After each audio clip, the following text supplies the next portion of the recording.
হাসিনাকে আর নামানো যাবে না, হাসিনাকে আর বোধহয় পারা যাবে না।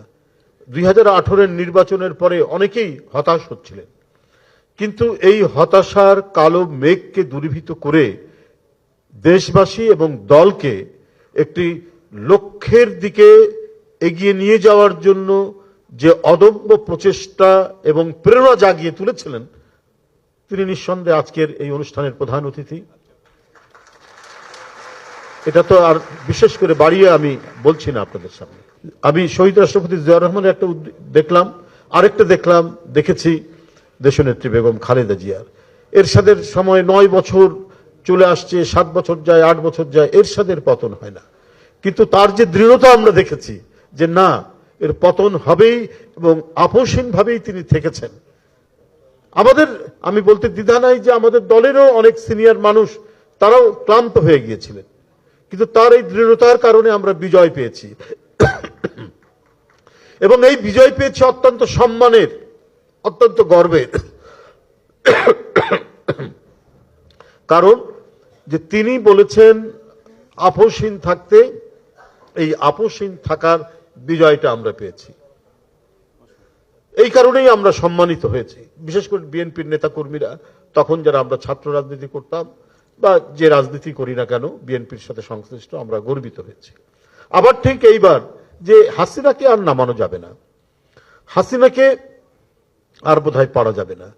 2018-এর নির্বাচনের পরে অনেকেই হতাশ হচ্ছিলেন, কিন্তু এই হতাশার কালো মেঘকে দূরীভূত করে দেশবাসী এবং দলকে একটি লক্ষ্যের দিকে এগিয়ে নিয়ে যাওয়ার জন্য যে অদম্য প্রচেষ্টা এবং প্রেরণা জাগিয়ে তুলেছিলেন, তিনি নিঃসন্দেহে আজকের এই অনুষ্ঠানের প্রধান অতিথি। এটা তো আর বিশেষ করে বাড়িয়ে আমি বলছি না আপনাদের সামনে।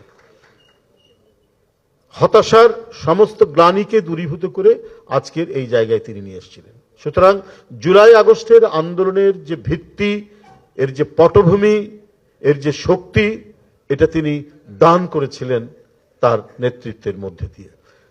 এটা একটা দিক।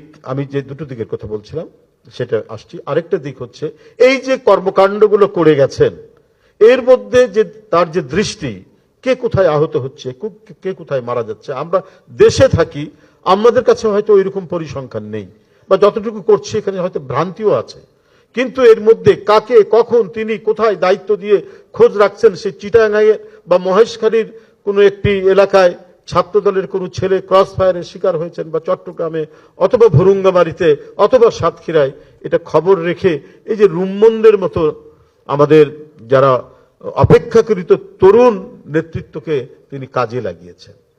তো আমি যেটা মনে করি, আজকে আমার এই বয়সে, আমি তো ছাত্র জীবনের শুরু থেকে আজকে এই জায়গায় এখন এখানে এসেছি, তো আমি এটা দেখেছি যে আন্দোলন সংগ্রামের এত কাজের মধ্যেও মানবিক একটি দৃষ্টিকোণ রাখা নিজের হৃদয়ের মধ্যে, এটা একটা কঠিন ব্যাপার, যে কাজটি আমাদের ভারপ্রাপ্ত চেয়ারম্যান নিরলসভাবে করে গেছেন।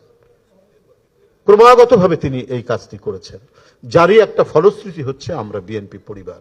তিনি এই টোটাল কাজটিকে সুসংবদ্ধভাবে করার জন্য বিএনপির মধ্যে থেকেই যারা অপেক্ষাকৃত